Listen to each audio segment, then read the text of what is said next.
அப்புறம் கொஞ்சம் கொத்தவரங்காய் போட்டு விட்டுடலாமா? கொத்தவரங்காய் தண்ணி வேணா தெளிச்சுக்கலாம். போது அத்திக்காய் குருமா ஒரு தடவை ரெசிபியில போடுறேன் நான். ஆடிப்பட்டம் தேடி விதை, அதாவது ஏற்கனவே மஞ்சள் போட்டிருக்கோம், பூசணிக்காய் இதெல்லாமே போட்டிருக்கு, பாலக்கீரை இதெல்லாம் போட்டிருக்கு. இப்ப இன்னைக்கு வந்து இந்த இதெல்லாமே போடலாம் அப்படின்னு.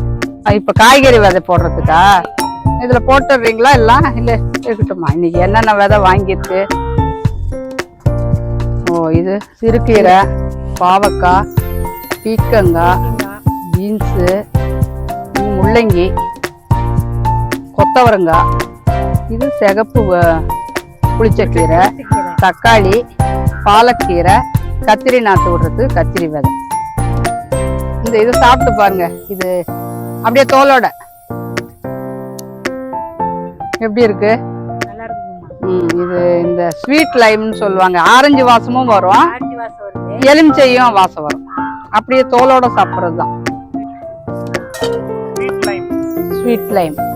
இது லெமன் வாசமும் வரும், ஆரஞ்சு வாசம், அப்படியே தோலோட சாப்பிடலாம். கழுவிட்டு சாப்பிட்றேன்.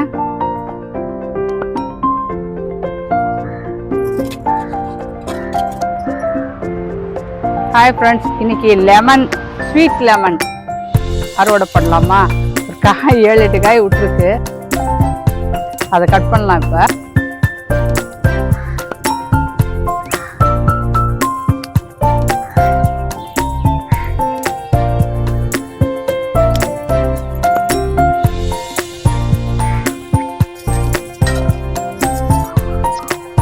நல்லா இனிப்பா இருக்கு, தோலோட. மருத்துவ பலன் இந்த தோலோட சாப்பிட்டாக்கா நல்ல மருத்துவ பலன்.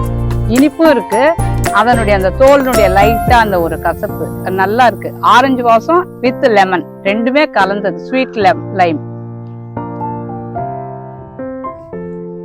என்ன பண்றீங்க?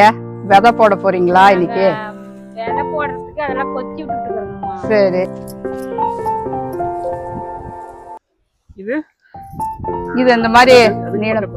இது வந்து பீக்கங்காய், இது சிறுகீரை, சிறுகீரை விதை.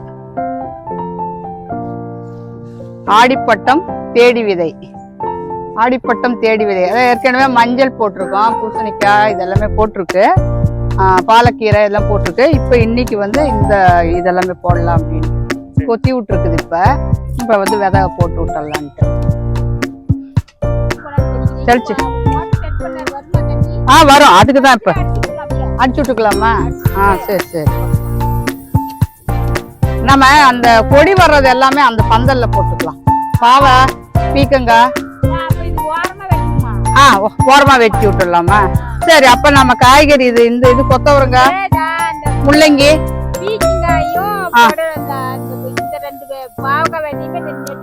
நெட்ல வச்சிடலாம். சரி சரி, கயிறு தான் இருக்கு சார். சரி சரி.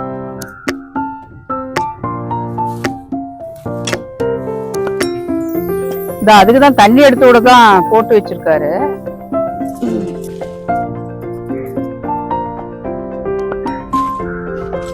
அத்திக்காய் வந்து காய்ப்பு இந்த தடவை போட்டு. ஃப்ரெண்ட்ஸ், இந்த அத்திக்காய் காய்ச்சிருக்கு. அத்தி பிஞ்சு வச்சு குருமா வச்சிருந்தேன் நேற்று, சூப்பரா இருந்தது, நல்ல டேஸ்ட், நல்லா இருந்ததுன்னாங்க. நம்ம அத்தி பொரியெல்லாம் செய்வோம், அத்திக்காயில குருமா நேற்று வச்சிருந்தேன். நல்ல சப்பாத்திக்கு தோசைக்கெல்லாம் ரொம்ப நல்லா இருந்தது. அத்திக்காய் ரெசிபி பண்ணும்போது அத்திக்காய் குருமா ஒரு தடவை ரெசிபியில போடுறேன். நான் நேற்று தான் ரெடி பண்ணேன். சரி, வீடியோ போட டைம் இல்லை, ரொம்ப நல்லா இருக்குது, ட்ரை பண்ணி பார்க்கலாம்.